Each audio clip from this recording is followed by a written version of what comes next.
Atos dos Apóstolos, capítulo 23. Todos acharam? Amém? Não acharam? Glória a Deus, então. Vamos ler Atos 23, 11. Diz assim a palavra do Senhor. Atos 23, versículo 11. Na noite seguinte, o Senhor, pondo-se ao lado dele, disse: coragem, pois do modo porque deste testemunho a meu respeito em Jerusalém, assim importa que também o faças em Roma. Vamos orar? Senhor, mais uma vez estamos diante de Ti, Senhor.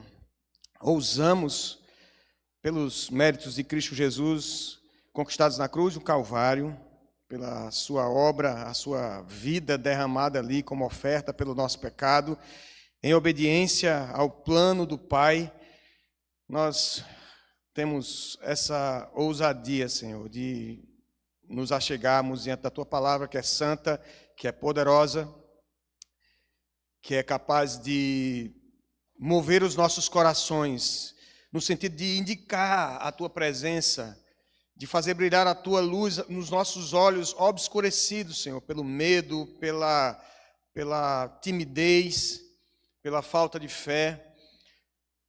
Tem compaixão de nós nessa noite, Pai. É o que nós Te pedimos. E agora que estamos diante da Tua palavra, ó Senhor, concede-nos mais da Tua presença, mais da Tua graça e fala ao nosso coração, ministrando conforme o Teu querer, na dependência do Teu Santo Espírito. É assim que nós Te oramos, em nome de Jesus. Amém.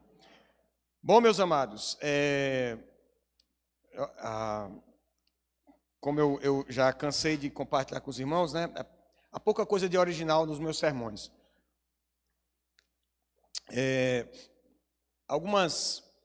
Tem algumas observações para falar aqui hoje, trazidas pelo pastor e missionário antropólogo, doutor Ronaldo Lidório,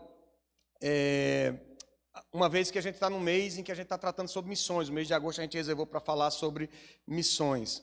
Então, o pastor Lidório, o reverendo Lidório, ele traz, na leitura que ele faz do livro de Atos, ele identifica 4 impulsos missionários que nós vemos no decorrer desse livro. Se você não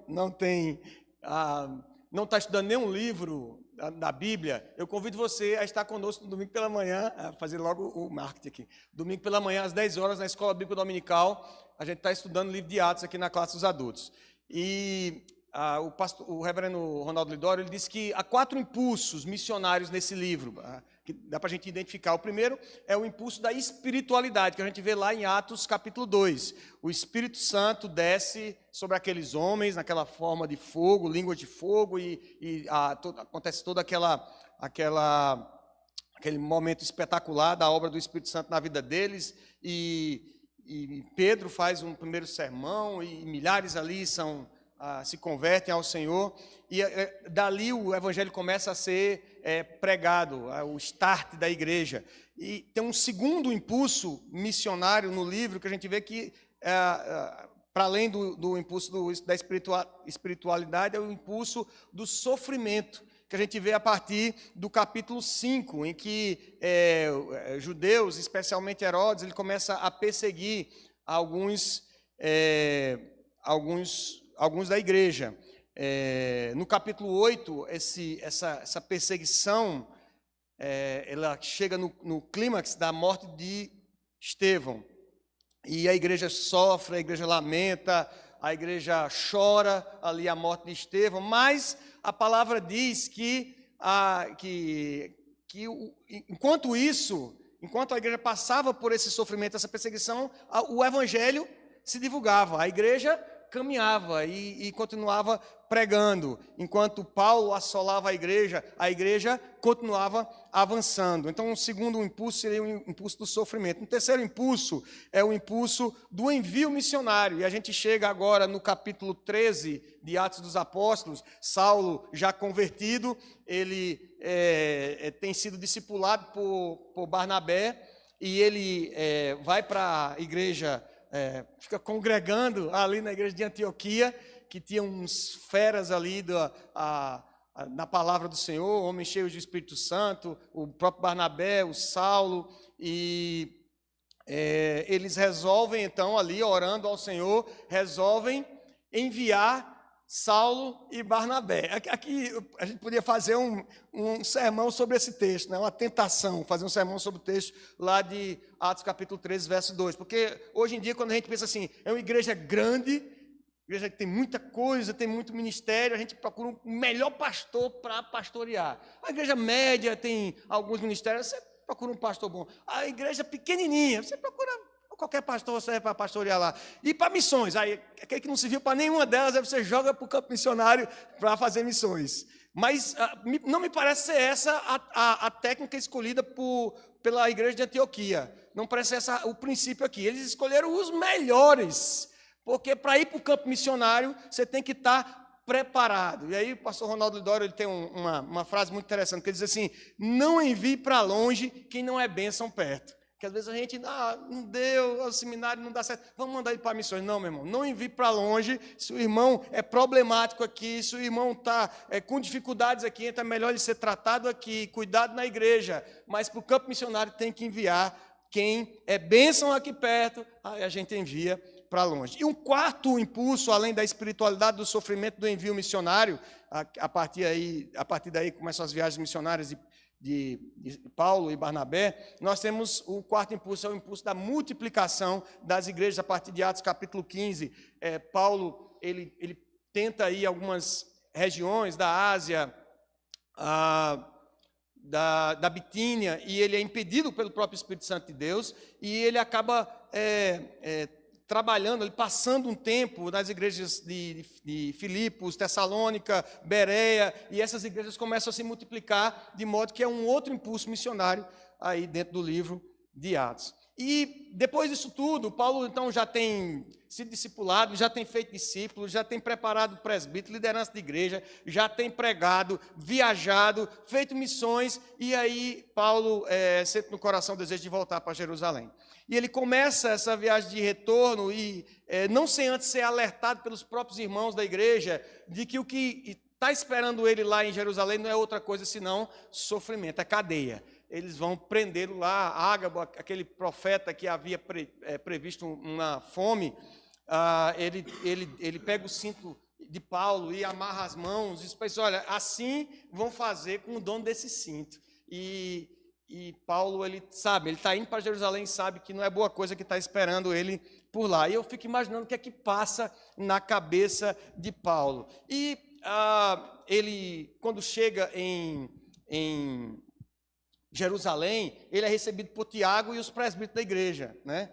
Que mostra que a gente está no caminho certo, da direção da igreja, para o presbítero, a liderança ser feita por presbíteros, pastores, porque ali havia Tiago, que é o meio-irmão de Jesus, que é líder na igreja de Jerusalém, e os presbíteros recebem esse homem com muita alegria, diz o versículo 20 do capítulo 21, é um pouquinho antes aí do que a gente leu, que eles o recebem, versículo 18, no dia seguinte, Paulo foi conosco encontrar-se com Tiago, todos os presbíteros, e se reuniram. E tendo saudado, contou minuciosamente o que Deus fizera entre os gentios por seu ministério.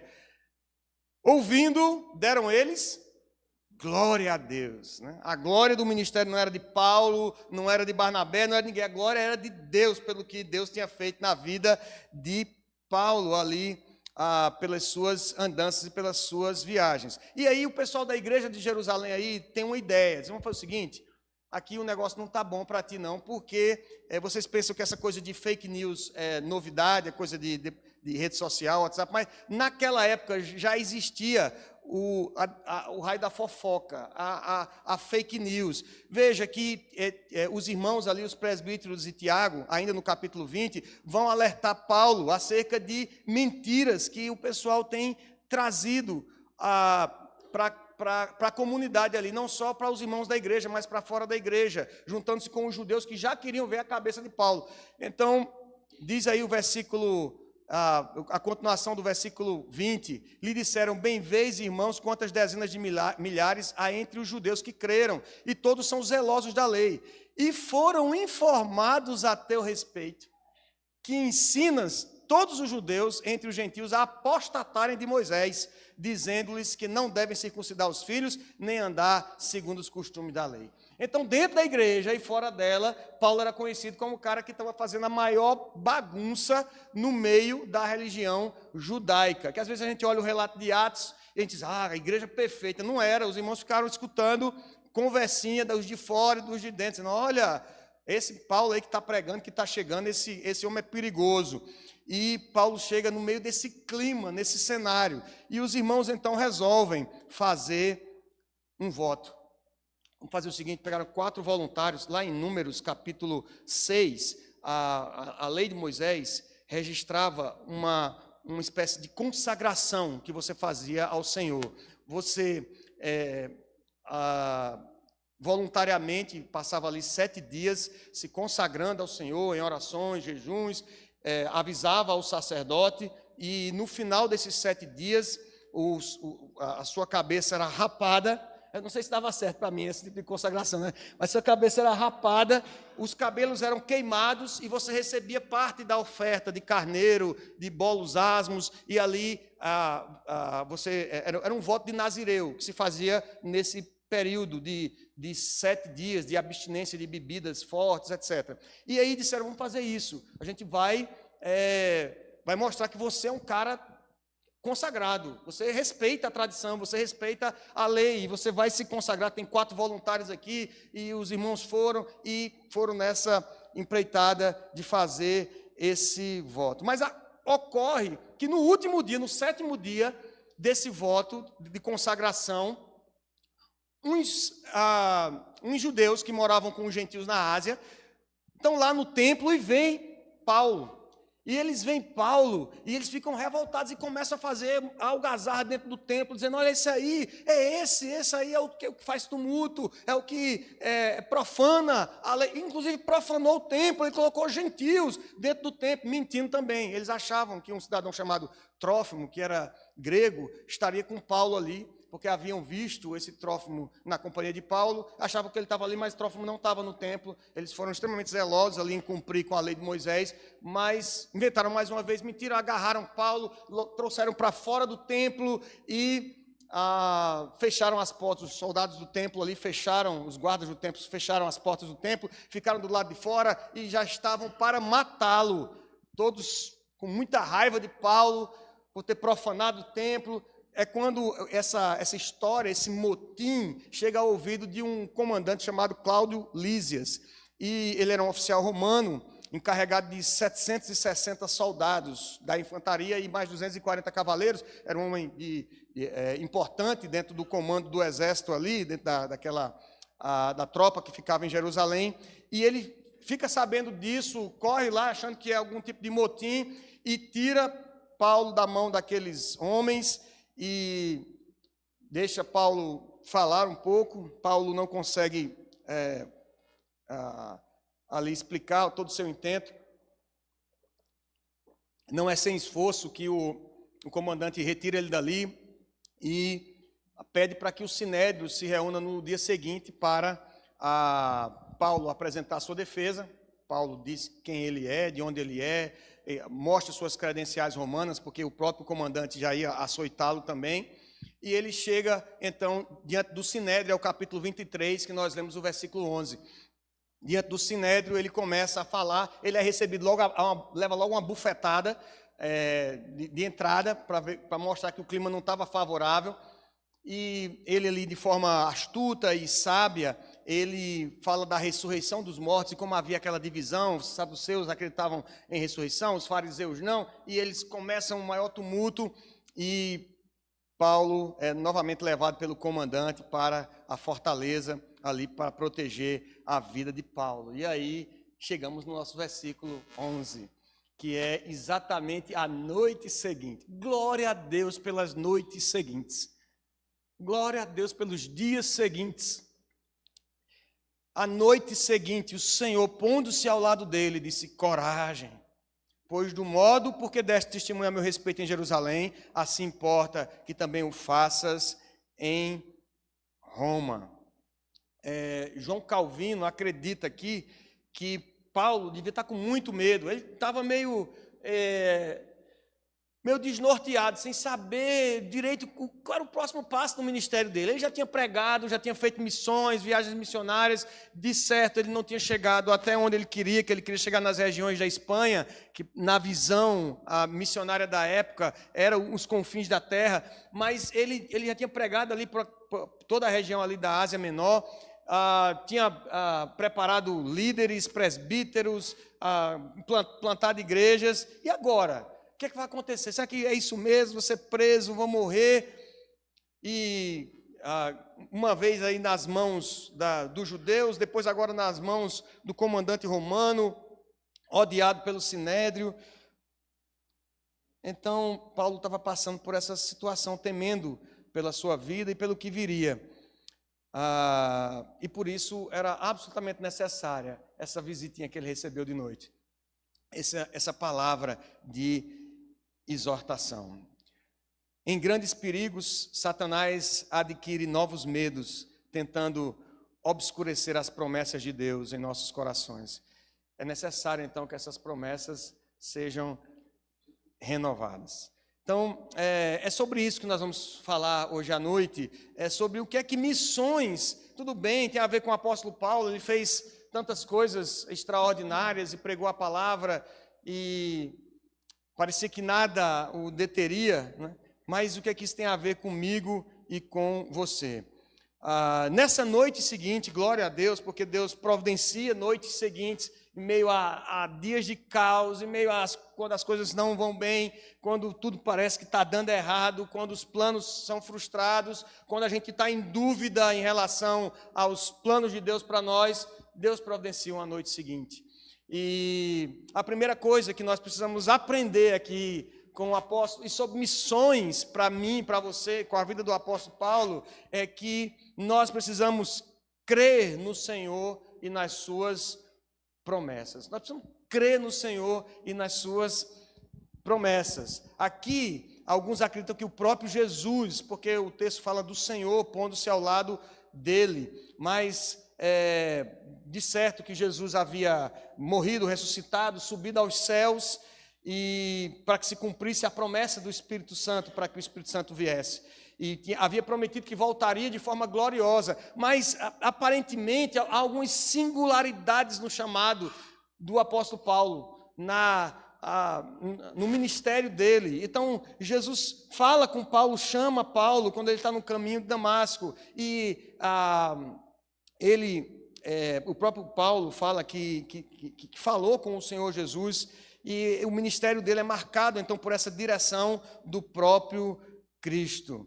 E nós sabemos que nós podemos contar com o testemunho do Espírito Santo em todos os dias da nossa vida. É a promessa que Jesus fez para nós. Quarta-feira estávamos aqui na reunião de oração e estava compartilhando com os irmãos, numa preparação para o avanço missionário, dizendo que essa promessa nos move, de que Ele está conosco todos os dias até a consumação dos séculos, e no nosso testemunho diário nós podemos contar com essa promessa e com a presença do Senhor. Não há um único segundo de nossa vida, não há um único segundo que nós não precisemos de Jesus. Não há um único segundo. Se você por algum momento acha que você não precisa dele, volte-se à cruz imediatamente, tem alguma coisa errada, porque não há um único segundo de nossa existência que nós não precisemos dele. Não há um só instante em que ele nos abandone.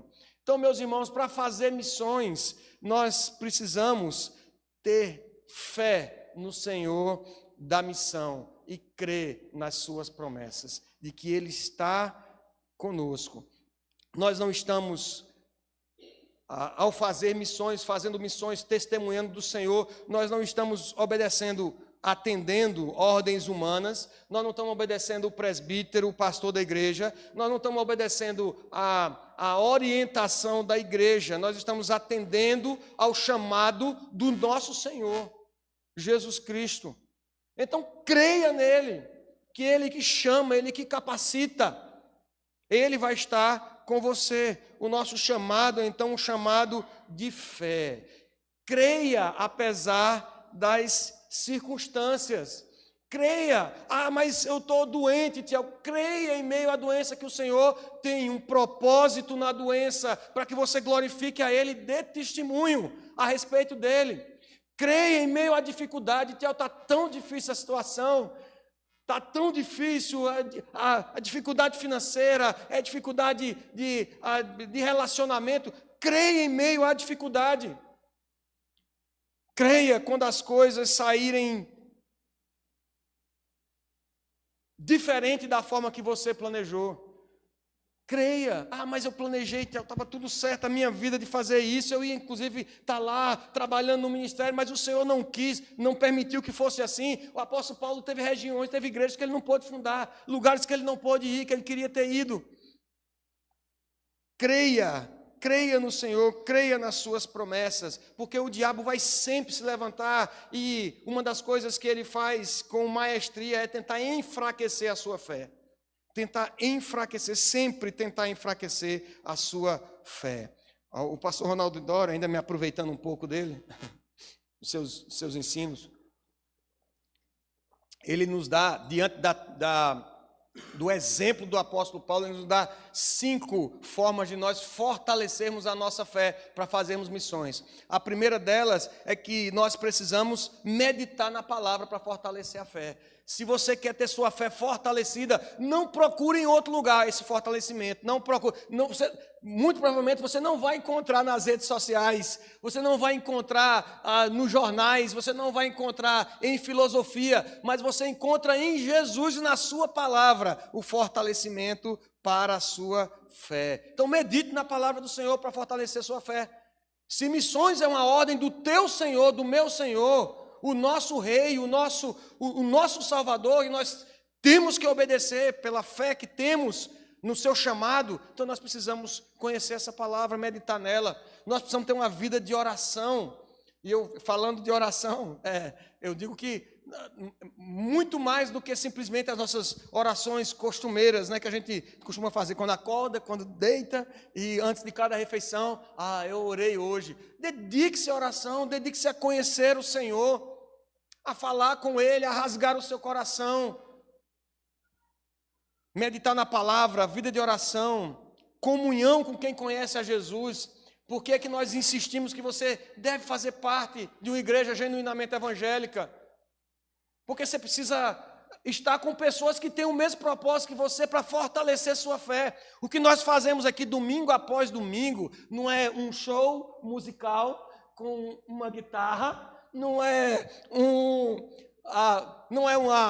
uma aula de sermão, de homilética, o que quer que seja, nem simplesmente cuidar de crianças. Nós renovamos a nossa fé em Cristo para que nós possamos glorificar a Ele todos os dias da semana. E nós estamos juntos aqui, porque eu chego aqui e digo que estou sofrendo, que não tenho coragem, que sou um homem de pouca fé. E você se identifica com isso. E você renova a sua esperança, de que pode ter esperança para você, porque o pregador está falando a mesma coisa que você está sentindo.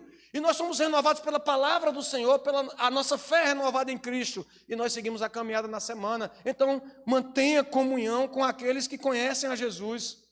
Adore a Deus, porque Ele é fiel. Adore a Ele. A gente passa tanto tempo da nossa vida praguejando, falando mal da nossa casa, falando mal da nossa família, falando mal do nosso trabalho, falando mal da dor nas costas, da nossa saúde. A gente passa muito tempo murmurando, praguejando, perdendo tempo de usar a boca que Deus deu a você para glorificá-lo, para adorá-lo. Adore a Deus, isso fortalece a fé.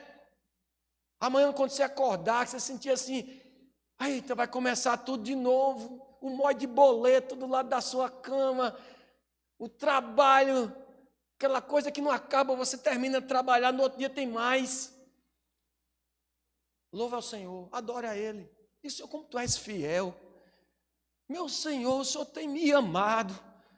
Eu sem merecer, o Senhor tem cuidado de mim, tem me sustentado, tem me guardado do mal, tem me dado a oportunidade de conhecer a Tua palavra, tem me dado filhos abençoados, tem me dado uma esposa. Se não tem dado ainda, o Senhor vai dar. Eu creio. Adore ao Senhor, Isso fortalece a fé. Medite na palavra, ore, tenha comunhão com aqueles que estão na caminhada, também buscando ao Senhor, adore a Ele. Reconheça que a graça de Deus não pode ser superada por qualquer tragédia. Mesmo que o menino quebre o braço em 2 cantos, tenha que fazer cirurgia.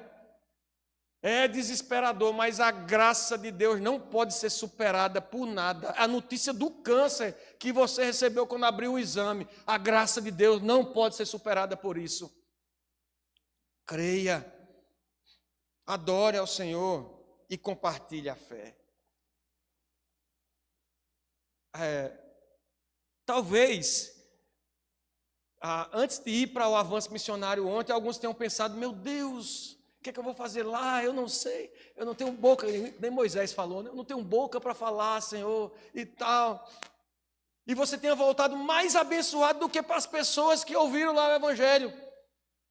Porque compartilhar esta palavra, compartilhar que Jesus é a salvação, que vivemos por Ele, por meio dEle, para Ele, e que seja toda a glória seja dada a Ele, compartilhar isso fortalece a nossa fé. Então compartilhe. Aproveite a oportunidade, compartilhe da sua fé. E à medida que você partilha a sua fé, você é abençoado e fortalecido na fé. Foi isso que aconteceu ontem no avanço missionário, lá em Cabaceiras. E vai acontecer com os próximos avanços, que a gente não vai ficar só nesse, não. Ouvi poucos amém, mas eu creio. Amém. Amém. Meus irmãos, se nós precisamos crer na promessa, nós precisamos ter coragem também. É necessário coragem. Veja a palavra que o Senhor disse para Saulo. Ele disse assim, chegou, noite seguinte, glória a Deus, noite seguinte, colocou do lado dele, se colocou do lado dele, está lá Saulo cheio de dúvida, meu Deus, meu ministério acabou, é que mesmo, quando é que eu errei? Aí o Senhor se colocou do lado dele e disse assim, coragem, tem bom ânimo, coragem. O Espírito Santo encoraja o apóstolo em meio à perseguição, ameaças e morte. Parece de fato ser Jesus aqui falando, agora com essa palavra, porque a gente vê tantas vezes essa mesma palavra. Um reformador chamado Martin Bucer, do tempo de Lutero, ele identifica no grego essa palavra, no original, como sendo tarseu, que é a mesma palavra que Jesus usa em vários outros encontros. Lá em Mateus 9, verso 2, quando aqueles 4 amigões lá destelha a casa onde Jesus está, tira o forro e desce um paralítico. Jesus olha para aquele homem e diz, Tarseu, tem bom ânimo, coragem, os teus pecados estão perdoados. Jesus fala isso, fala também quando em Mateus 9, 22 ou em Lucas 8, 48, a mulher do fluxo de sangue, ela interrompe a caminhada do mestre até a casa de Jairo, que a filhinha está horrivelmente doente e está à morte, e a mulher toca em Jesus, e ela imediatamente se vê livre do seu mal, e ela fica aterrorizada, e ela não sabe o que fazer, e Jesus olha para ela, alguém me tocou, os discípulos ficam malucos, como é que o senhor pergunta um negócio desse? Quem me tocou numa muvuca dessa, todo mundo empurrando, e aí Jesus olha para ela e diz assim, mulher, Tarseu, coragem, tem bom ânimo. Também em outra ocasião, Mateus 14, 27, Marcos 6, 50, Jesus está andando sobre as águas. Os discípulos estão lá no barco, vê aquele vulto chegando, aí uns homens cheios de fé, seguidor de Jesus, dos 12 que Jesus escolheu a dedo, a gente imagina que os caras vão, né, pelo menos clamar pelo Senhor alguma coisa. O que acontece? Eles ficam morrendo de medo, porque eles pensam que é um fantasma. Olha o nível da igreja, dos discípulos lá. E Jesus diz para eles, Tarseu, coragem, tenham um bom ânimo.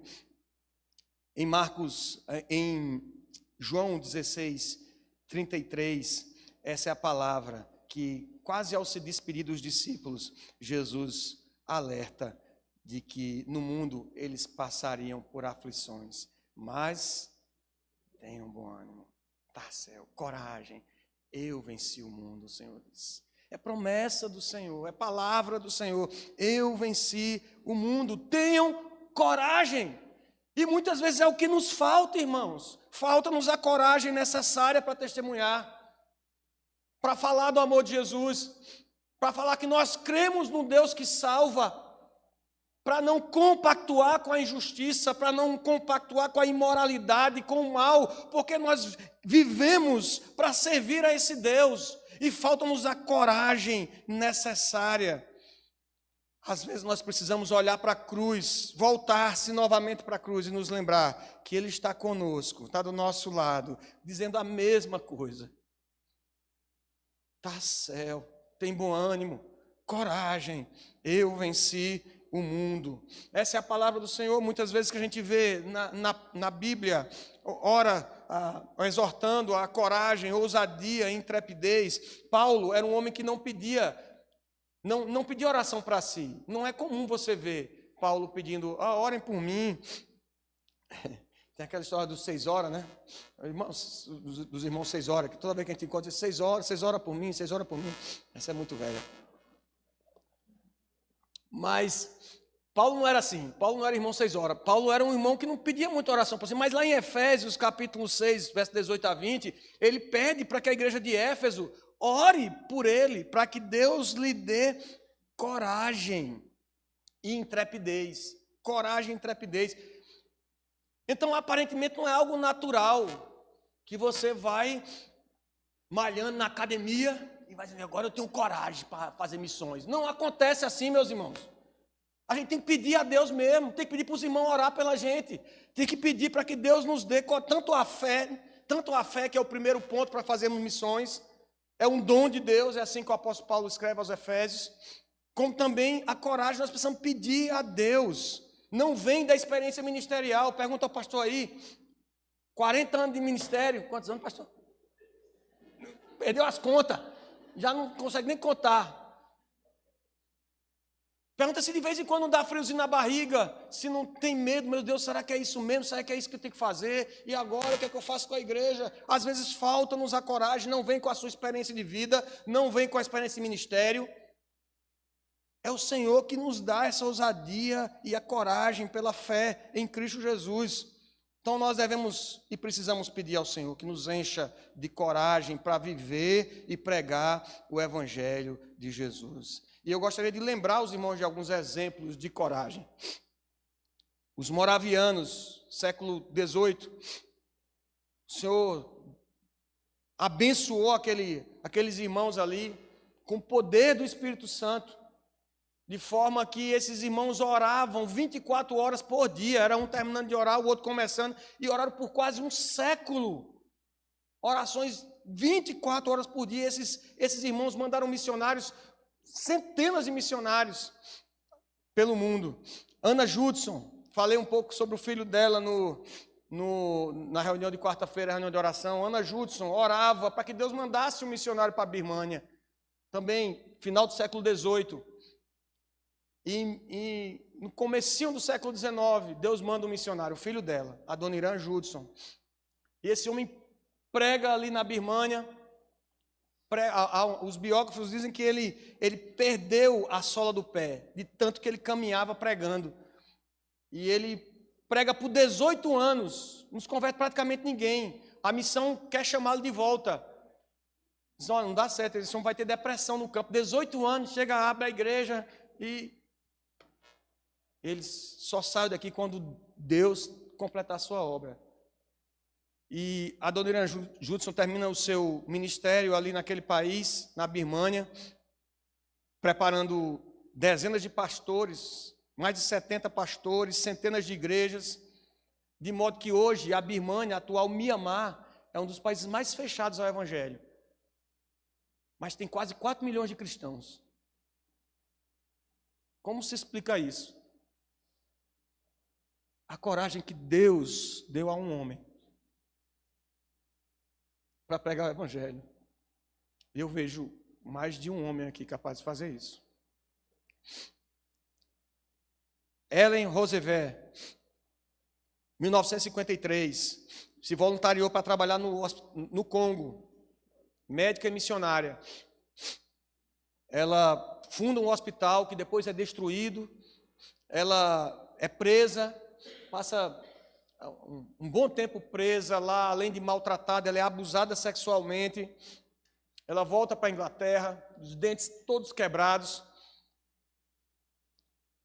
e depois de algum período de tratamento, ela volta para o Congo, reconstrói o hospital e termina o ministério tendo pregado para milhares de pessoas que se convertem ao Senhor. Senhor, nos dê coragem. Por fim, meus irmãos, se é necessário fé, que o Senhor nos dê fé, se é necessário coragem, precisamos pedir a Ele, nós precisamos fazer alguma coisa, que é tudo que Deus está dando, a gente não vai fazer nada. Cabe a nós o quê? Obediência. Obediência. O texto, esse único versículo que nós lemos, termina dizendo assim: coragem, pois do modo porque deste testemunho a meu respeito em Jerusalém, assim importa que também o faças em Roma. O apóstolo, ele é chamado não apenas para manter a posição de testemunho onde ele está, onde ele se encontra, mas também de aproveitar a oportunidade para ir além, para ir, mesmo sob custódia do império, mas pregar aonde ele for, entendendo que tudo isso faz parte do plano de Deus para a sua vida. É assim que ele vai. Você não acha uma coisa estranha aqui, porque depois de tanto que o apóstolo fez, depois de tudo que ele fez pelo evangelho, depois de ter levado bufetada, açoite, quarentena disso, daquilo, agora era a hora de Jesus chegar, sentar do lado dele e dizer: coragem, Paulo, agora tu vai sair dessa, eu vou te colocar nas alturas, 1000 cairão do teu lado, 1000 outros do teu lado. Mas o que o Espírito Santo diz para ele é que ele vai ser preso. Olha que palavra de motivação de Jesus para ele. Coragem, você vai preso para Roma, que bênção. Aproveita, do jeito que você deu testemunho aqui, dê testemunho lá. Importa que você faça isso. Pregue lá em Roma também. Então, meu irmão, pare de reclamar e obedeça. Pare de reclamar. Foi Deus que colocou você na família onde você vive. Deus lhe deu seus pais, seus irmãos, seus filhos. Pare de reclamar, obedeça ao Senhor, abra sua boca para pregar a palavra. Foi Deus que colocou você na casa onde você mora, do jeito que é, quer você goste ou não. Pare de reclamar, glorifique a Deus e pregue, dê testemunho aonde você está, aproveite a oportunidade. Foi Deus que colocou você na rua onde você mora. Cruze a rua, cruze a calçada, ou vá para a calçada, espere o próximo chegar para falar do amor de Jesus e pregue a palavra. Aproveite a oportunidade que Deus lhe deu de colocar você naquela rua. Talvez você seja o único evangélico lá, ou o único que conhece a verdade. Pare de reclamar da igreja onde você congrega. Essa igreja é tão pequena, o ar-condicionado é tão frio. Quando os adolescentes tocam, a guitarra é tão alta. Pare de reclamar. É brincadeira, Ian, brincadeira. Pare de reclamar, aproveite a oportunidade, vá para o avanço, chama o jovem, pega esse adolescente aqui, sabe que eles têm coragem que talvez você não tenha, que é preciso coragem de estar aqui, mesmo ensaiadinho e tal. Leva ele lá para a tua casa para fazer um culto de propaganda. Esse pai nunca tinha ouvido falar disso. Lembra disso, irmão Admiro? Culto propaganda. Culto propaganda, vai lá, leva os adolescentes e manda eles tocar lá, a guitarra distorce dele lá, e prega a palavra, aproveita a oportunidade na igreja onde você está, de poder servir, cooperar com os irmãos, aprender com o pastor, com a liderança. Pare de reclamar, foi Deus que colocou você aonde você está e está lhe dando essa oportunidade, ainda que seja em algemas para Roma. Aproveite a oportunidade e o sirva. Muito do que Deus faz não parece ter muita lógica ou ser compreensivo para nós. Mas isso não torna Deus menos soberano, menos Senhor da história, escrevendo um final extraordinário, triunfante, de glória ao seu santo nome.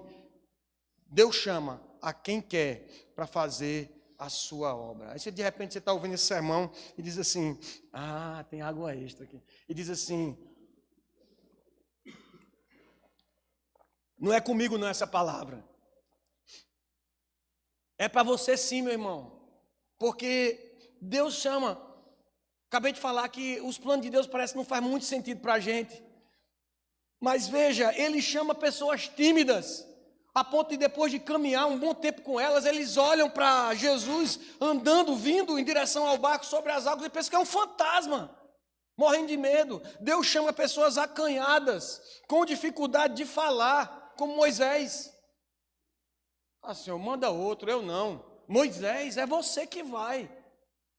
Chama Arão, ele vai ser por tua boca. O que é que tem nas mãos? Um cajado. Pronto, é com esse cajado mesmo que tu vai tirar. Sou eu que tiro.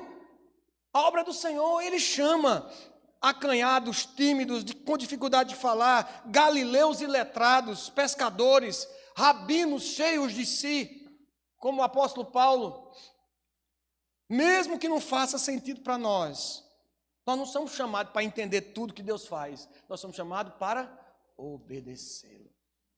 Essa é a sua parte na história. Orar por fé, coragem e obedecer. Paulo vai para Roma no capítulo 27. Sabe que a primeira coisa que acontece na viagem? Uma tempestade. Uma tempestade tão feia que ele vem a naufragar.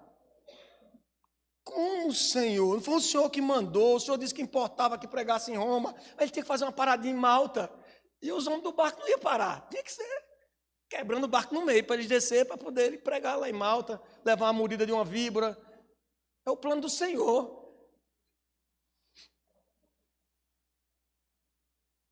Não sem enfrentar ventos contrários, como diz Atos capítulo 27.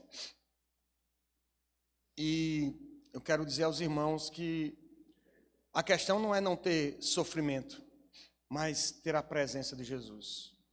Tem um pastor que eu aprendi a amar na minha adolescência e juventude, chamado Marcelo Gualberto. E ele dizia assim,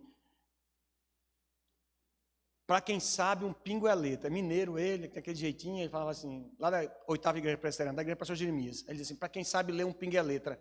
Para quem não sabe, X é uma cruz torta. Então, meu irmão, eu quero dizer para você, você sabe ler, então se prepare para ventos fortes. Porque certamente, se você está no barco com Jesus, se você tem a certeza da presença dele, vai aparecer vento forte na sua vida. Vai aparecer. E a questão não é não ter sofrimento, mas a questão é a presença de Jesus que está ali com você. Prepare-se para os ventos contrários no seu coração, no trabalho e na própria igreja. Se quem chamou para Roma é o Senhor, então é lá que você vai chegar. Se o Senhor te chamou para Roma, se o Senhor te chamou para Campinas, se o Senhor te chamou para Cabaceiras, se o Senhor te chamou aqui para o Catolé, se o Senhor te chamou lá para a tua escola, lá no teu lar, é lá que você vai chegar. É lá que o Senhor quer te usar. Quero terminar com algumas aplicações, meus irmãos. Precisamos aprender a permanecer na palavra do Senhor. Senão, como é que nós vamos renovar essas promessas?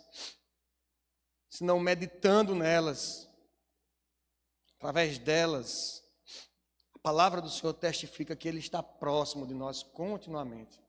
Ele trabalha em nosso favor. Sem Cristo, nada acontece. Essa é outra frase do reverendo Lidório. Sem Cristo, nada acontece. Agora, com Cristo, qualquer coisa pode acontecer.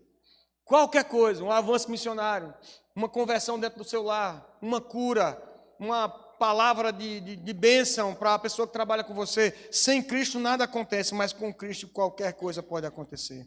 A missão só tem sentido para aqueles que creem no Senhor Jesus. Então, essa é premissa.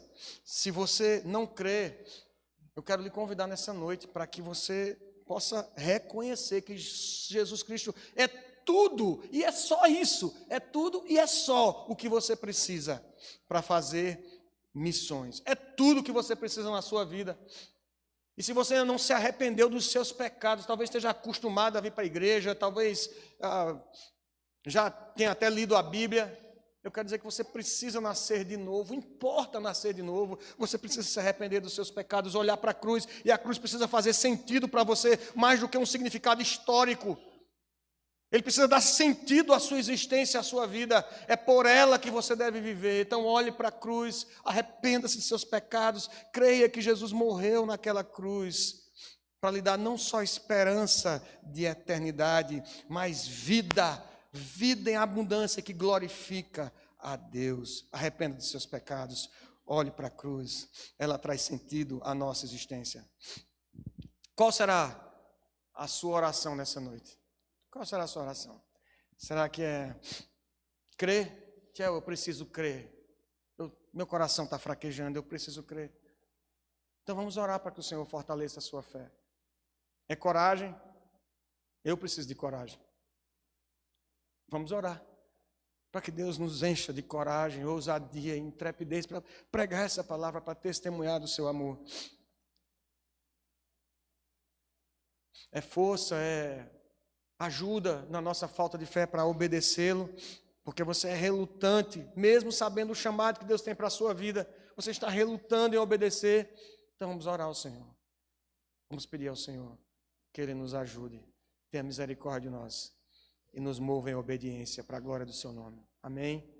Feche seus olhos e vamos orar. Coloque seu coração diante do Senhor.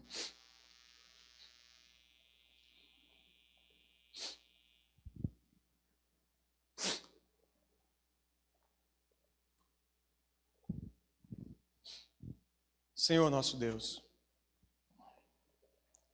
ó Deus, nós queremos começar essa oração, Pai, pedindo por aqueles que, com tantas dúvidas, Senhor, no seu coração, hoje entendem a verdade da cruz, do Evangelho, do arrependimento.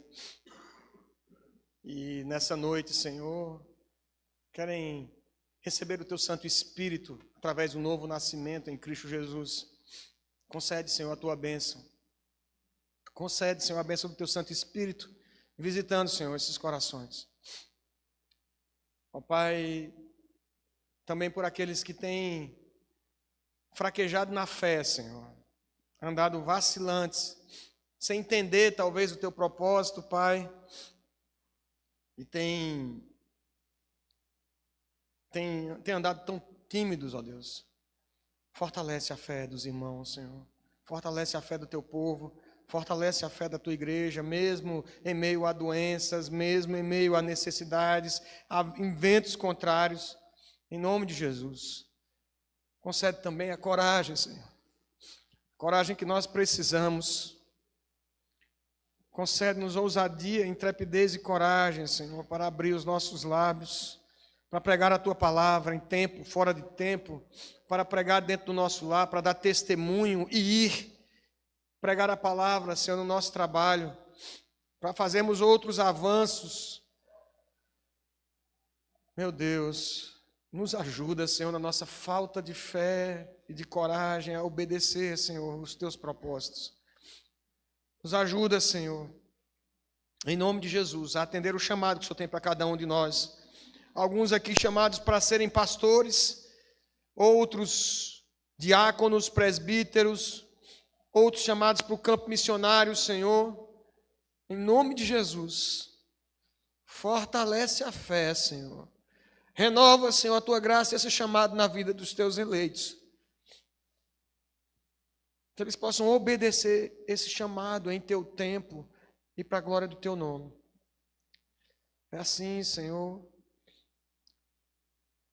pelos méritos de Cristo Jesus e somente através dele, é que nós Te pedimos essas coisas, agradecidos em nosso coração pela Tua presença, sempre ao nosso lado, a nos fortalecer e encorajar. Em nome de Jesus. Amém. Amém. Deus nos abençoe.